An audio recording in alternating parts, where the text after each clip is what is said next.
Kita melihat kondisi yang disampaikan oleh BPS ini kan ada perlambatan Pak Handaka. Apakah ini juga tercermin mungkin dalam laporan keuangan MAPI ada perlambatan juga? Ya sebetulnya kalau dilihat untuk MAP sendiri ya, sebagai perusahaan TBK kita kan selalu terbuka dalam keuangan. Nah kalau dilihat itu sales kita di kuartal pertama aja naik 5,8%. Salesnya loh ya. Nanti kita bahas tentang bagaimana profitnya. Di lain pihak, selain salesnya tuh naik 5,8% menjadi 9,3 triliun, jadi compare sama kuartal tahun lalu. Tapi kita juga mengadakan operasional cost yang efisien. Jadi ini nanti jadi kepada yang investor ya. Jadi akan lebih happy gitu. Kenapa? Karena salesnya tetap naik, operational cost lebih efisien, kemudian sehingga bisa margin ini lebih besar. Jadi kalau dilihat net profit kita itu juga naik 13% lebih. Jadi sebenarnya ini menyenangkan ya. Tetapi ya saya nggak bisa bilang hanya MAP aja. Kalau dilihat beberapa retail yang lain kan sebetulnya kurang sejalan dengan ini tadi. Kenapa? Memang pertama adalah karena pergeseran Hari Raya Idul Fitri maju kan. Nah, namun sebetulnya itu kan juga bagaimana usaha kita untuk bisa terus tumbuh. Kalau dilihat memang selain ada pergeseran Lebaran maju, kedua ada juga terjadi daya beli ini yang menengah turun ya, itu data BPS loh ya, sekitar 17% lebih ya menurun. Tetapi yang di kelas atas dengan simpanan di atas 5 miliar itu naik. Jadi tadi saya juga masukin di Instagram sih bahwa sebetulnya kalau bisa pemerintah ini mengutak-atik peraturan dirubah dan lain-lain benar-benar yang tepat. Jadi bukan harusnya bisa maju gitu ya, tapi ini majunya nggak bisa full gitu, cuman seperempat, sedangkan Vietnam udah majunya lebih tinggi. Nah ini yang menjadi satu concern saya agar pemerintah lebih melihat dari stakeholder ini apa aja sih yang harusnya dimajukan. Dan kita bisa tangani ini dengan cukup bagus.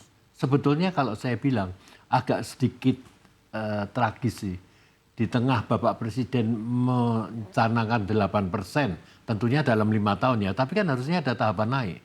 Tapi di kita malah dari 5,03% GDP growth tahun 2024, di kuartal pertama jadi 4,87. Ini benar-benar menurut saya sebetulnya perlu diantisipasi dan dipetanin ya, dilihat secara lebih detail. Apa sih yang bisa kita lakukan? Ya itu tadi, orang-orang kaya bagaimana konsumsinya yang dia bisa beli itu ada di Indonesia semua. Jadi dia nggak perlu keluar negeri, devisa juga keluar ya. Itu yang harusnya kita lakukan. Tapi jangan sampai di dalam menciptakan peraturan ini kalah sama Vietnam ya. Vietnam selalu menyediakan apa yang ada untuk orang kayanya. Jadi dan juga selain investasi yang terus ditarik juga sih. Baik, kalau bicara konsumsi kelas atas ini kan sebenarnya tidak terlalu terpengaruh dengan data-data ekonomi begitu ya Pak Handaka. Tapi apa saja yang mungkin masih menjadi tantangan saat ini? Apakah memang dari segi perpajakan juga, di mana kalau kita lihat dibandingkan dengan beberapa negara memang pajak untuk barang mewah kita ini kan lebih tinggi? Ya, masih bersyukurlah kita bahwa Januari yang lalu PPN-nya nggak naik jadi 12%. Bayangkan kalau waktu itu Pak Presiden nggak tegas PPN-nya bukan 12, bukan 11 tapi 12, wah nggak tahu mungkin kejadiannya pertumbuhan ekonomi cuma 4%. Tapi bersyukur. Namun kalau kita lihat bagaimanapun PPN di negara lain itu lebih rendah. Dengan income per kapita yang lebih tinggi, PPN-nya lebih rendah. Nah itu yang menurut saya kita sebaiknya consider juga bagaimana ke depan.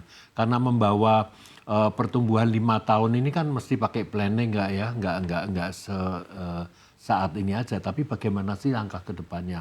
Termasuk yang data dari LPS, Lembaga Penjamin Simpanan, ya di atas 5 miliar, 5 billion ya, bukan 5 million. Di atas 5 miliar itu naik. Sedangkan rata-rata simpanan masyarakat secara umum di bank, yang dulu misalnya rata-rata 1,5 juta, mungkin sekarang tinggal turun tinggal 800.000 dan lain-lain. Nah ini kan data gitu. Jangan membuat peraturan, jangan membuat kebijaksanaan atau merubah kebijaksanaan, namun tidak melihat ini tadi. Seperti contohnya Permendak nomor 8 ya. Kan untuk import ini sedang dibicarakan minta diganti dan lain-lain. Tetapi tentunya kita semua mendukung. Tapi siapa sih yang pengen import? Coba, pernah nggak dipertanyakan apakah kita peritel ini pengen import? Enggak. Kalau nggak ada import, nggak ada karyawan yang harus ngurusin import barang pelabuhan, nggak ada karyawan yang harus ngurusin PPN import, bayar biaya masuk dan lain-lain. Lebih ini. Kayak kita dapat supply dari lokal aja kan. Nggak terpaksa import karena satu, barang itu tidak bisa dapat di Indonesia, tetapi peminatnya atau pembelinya, customernya banyak lah. Kita harus sediakan. Kedua, yang menjadi beban contohnya saya ya, sebagai Sogo Department Store, saya jualan baju nautika atau juicy couture. Tahu kan juicy couture yang ketat-ketat. Nah, sangat tragis di dalam counter itu mereknya sama, satu ada bikinan made in Indonesia, clear, jelas sekali. Tapi yang satunya lagi made in negara lain. Nah, sampai saya ditanya customer ini kenapa sih Pak?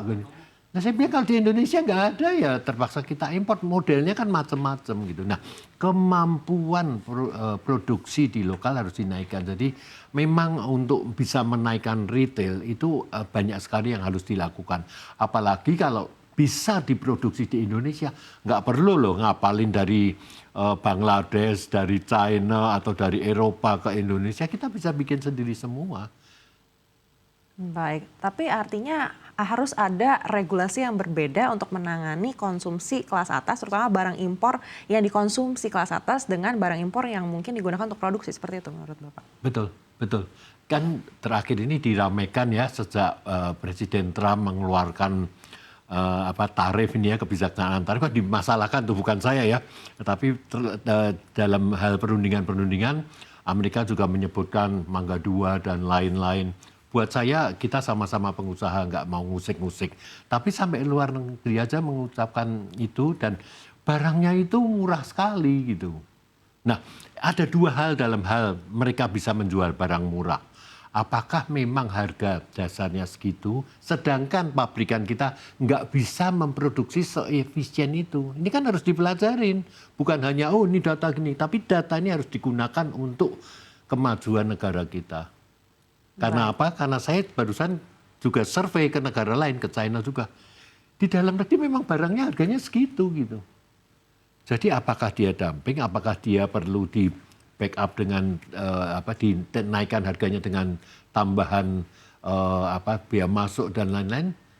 Kan menurut saya bagaimana membuat efisien produksi negara kita juga penting.